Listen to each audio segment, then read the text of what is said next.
This is a Voyescape podcast.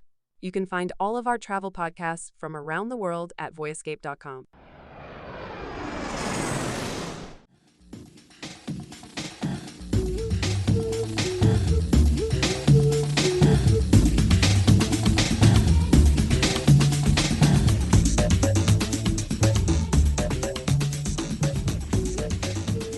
Colorful, diverse, and undeniably dynamic.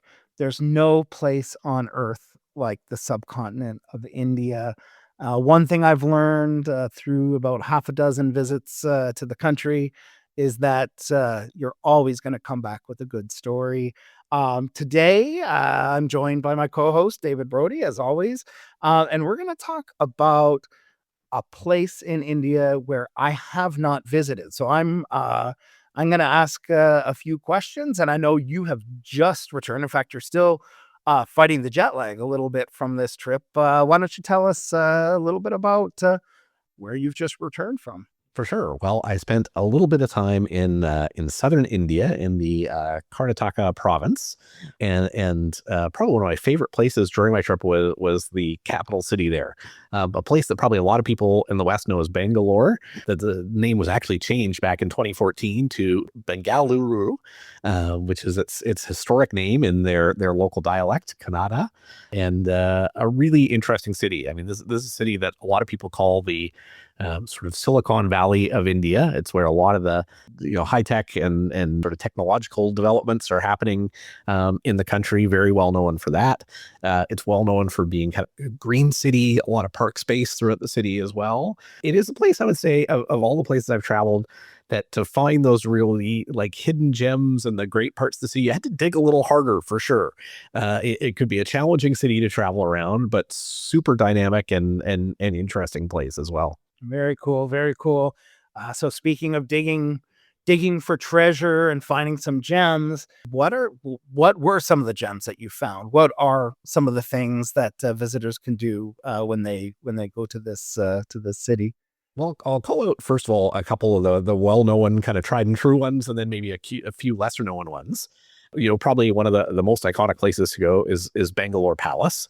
This sort of stunning Indo-Gothic palace. It was inspired a bit by England's Windsor Castle. You could definitely see those influences there, and definitely worth going and spending some time at. You can tour through all parts of the palace. One thing to be aware of, they don't let you take any pictures or video inside. So, but very much worth seeing and somewhere that I would highly recommend. And then they're kind of equivalent of Central Park, I guess, a place called Cubbon Park, kind of a serene, quiet escape in the middle of the city, place well known for kind of jogging, unwinding in nature, right in the heart of the city. Maybe not the type of thing that people expect to find in as busy, packed Indian city as this is. So those are definitely two that I would call out. And then maybe on the slightly lesser known end of the spectrum, they've got a great flower market. This is very much vibrant, colorful morning market that you can find here.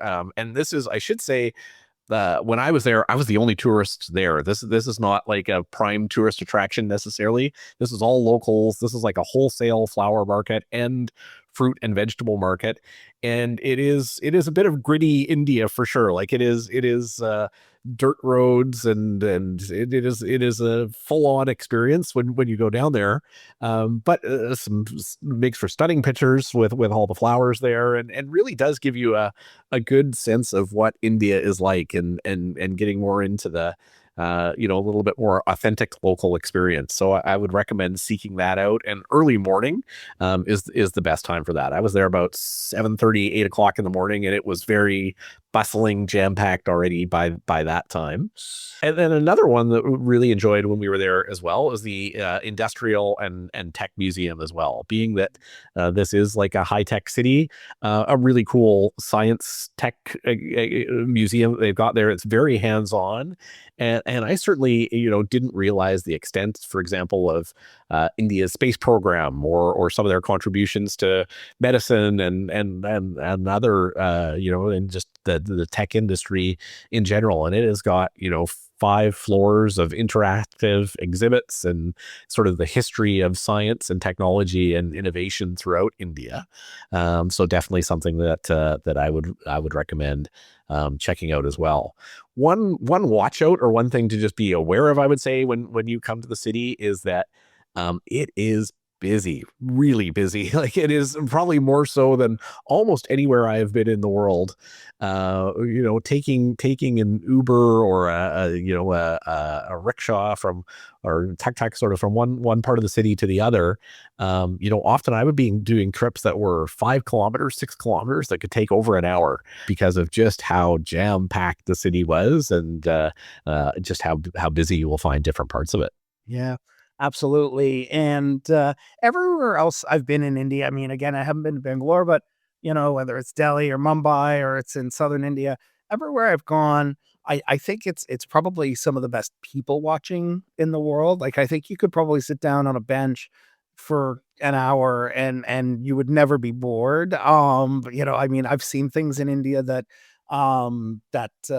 you would just never see anywhere else in the world. And did you find that whether you were in the green spaces, which that does actually surprise me to hear about how many green spaces there were in Bangalore, or whether it's at the flower market or just walking down the street, was the people watching pretty good there as well? 100%. Everywhere you look, there is something going on and something different to see, and it's going 24 hours a day, right? It is a super lively, super active city. And I would say, maybe one of the things a bit unique to Bangalore as well, or Bengaluru, is that you definitely, you get, all ends of the spectrum from a socio-economic perspective, and there are some really quite nice, quite high-end parts of the city. I mean, we were in a mall called UB City, which is definitely kind of the most luxurious mall in the city. International designer brands, some of the most expensive shopping I've seen anywhere in the world. Contrasting with other parts of the city where you see the very opposite end of the spectrum. So you really do have kind of all ends of things there.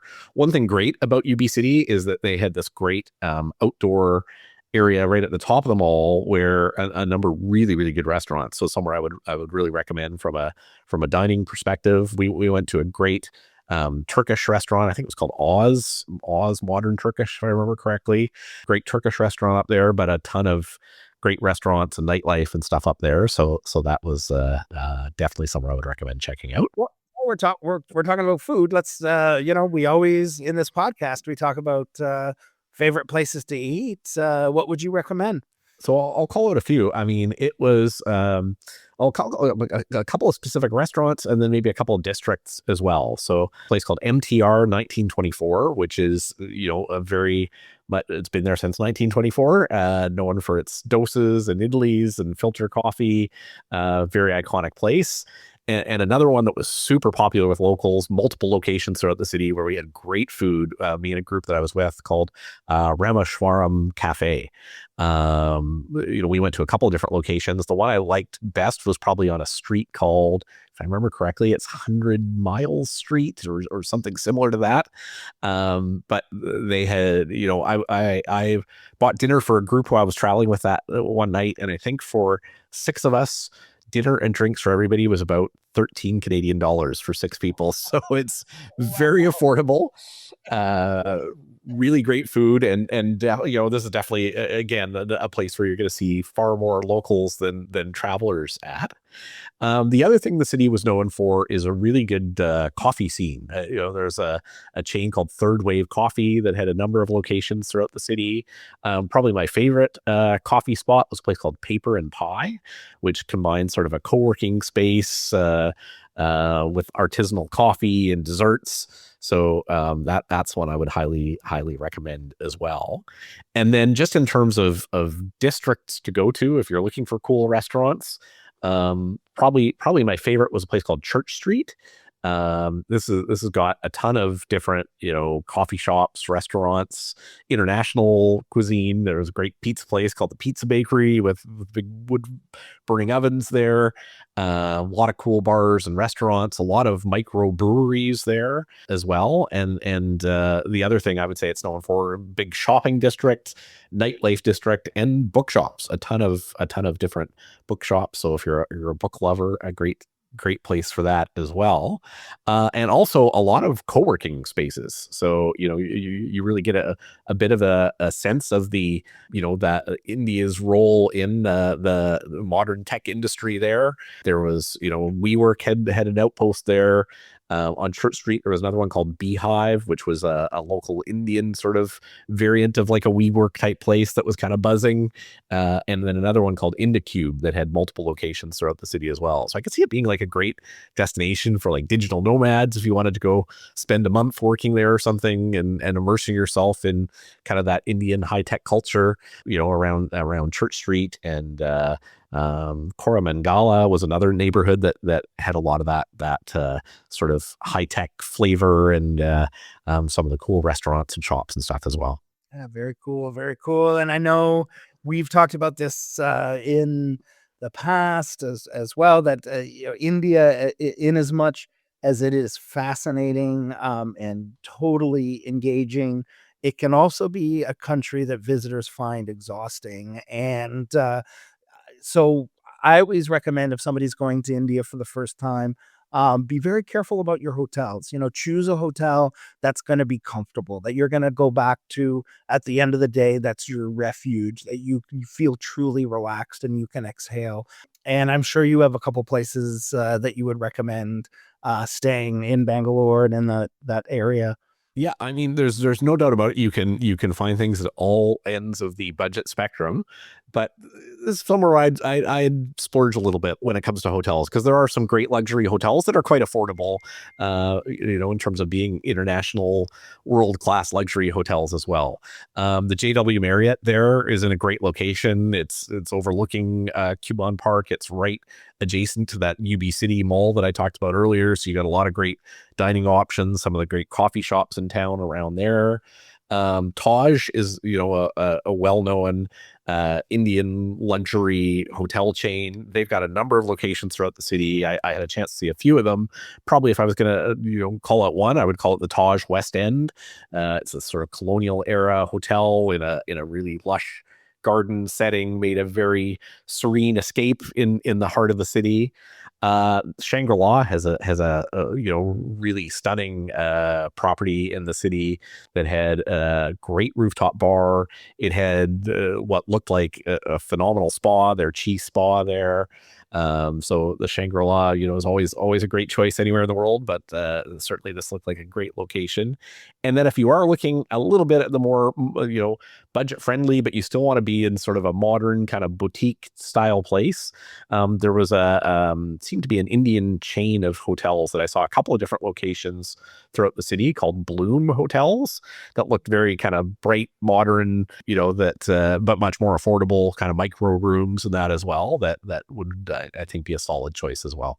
Fantastic, fantastic. And I've done a couple of projects with Taj. I've stayed with them in Varanasi, and I did a tiger safari with them as well. And I can heartily recommend them. Shangri-La as well. I've been around the world with Shangri-La, and there's always the thing I love about Shangri-La is the essence. They have this scent that is common in all of their hotels. And so, I stayed at one of the Shangs I stayed at was in Vancouver, in your hometown. And every morning I would wake up thinking I was in Hong Kong or Kuala Lumpur or somewhere like that, because the scent in the room was the same in all these other places. And I'd be like, oh, okay, I'm in Vancouver. And I was excited to be in Vancouver as well, because It's funny you say that, because I was staying with a group of travel media that we were traveling around together. We were not staying at the Shangri-La. We were staying at another hotel, but went to an event at the Shangri-La one evening. And the moment we walked in, that smell hits you. And I turned to somebody, I was like, whoa, that's the smell of a 5-star hotel. Like, we know we have arrived today, far nicer place than we are staying right now. I don't know if they bottle it, but I would definitely take it with me wherever I went, because I love the essence at the Shangri-La. So just before we finish this one up, any can't miss experiences that visitors should definitely do before they leave town? Well, I would call it a can't miss neighborhood. A place called and I'm probably going to mispronounce this, but I believe it's Indiranagar. I believe was the name of it. And of all the neighborhoods that I had a chance to spend some time in, definitely this was the most kind of trendy spot in town. A lot of great restaurants. This is where some of the, one of the outposts of Rameshwaram Cafe that I talked about earlier is there. They've got a place called Toit, which is like a craft brewery, really lively atmosphere. Bloom Hotels had one of their outposts here as well. So if you're looking for kind of cool restaurants, modern, an easy, relaxing place to stay in the city, and quite central, this would definitely be my can't miss neighborhood. And then the other thing I would call out is just Bangalore's also got a really modern, well-designed, super efficient airport as well. It's really cool, modern design. They've created all these.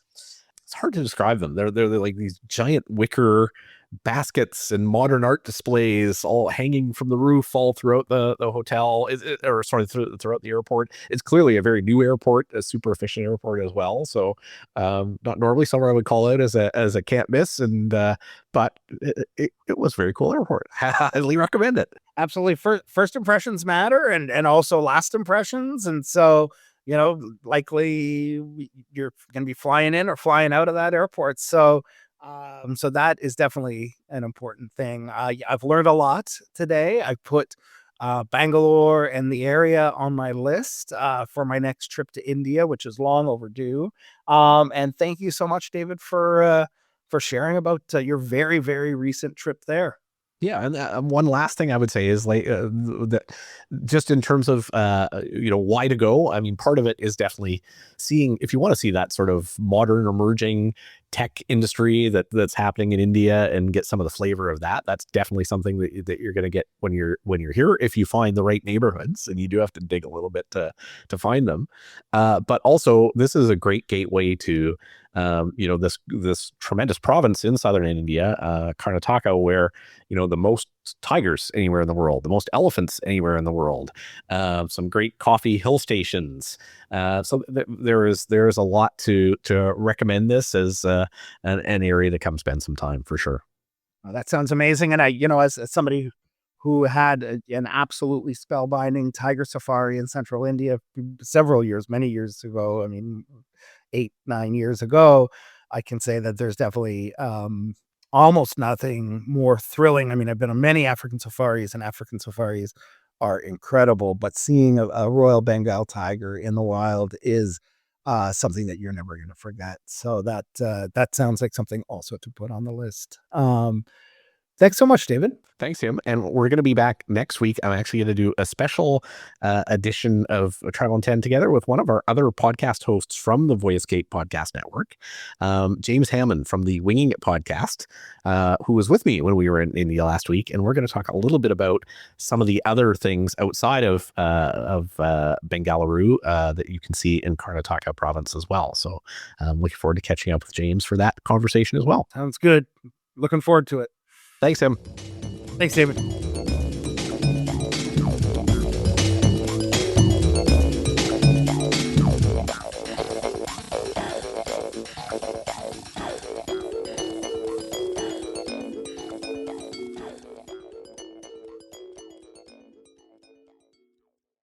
For hilarious and inspiring travel stories, check out Travel Tales with Mike Siegel.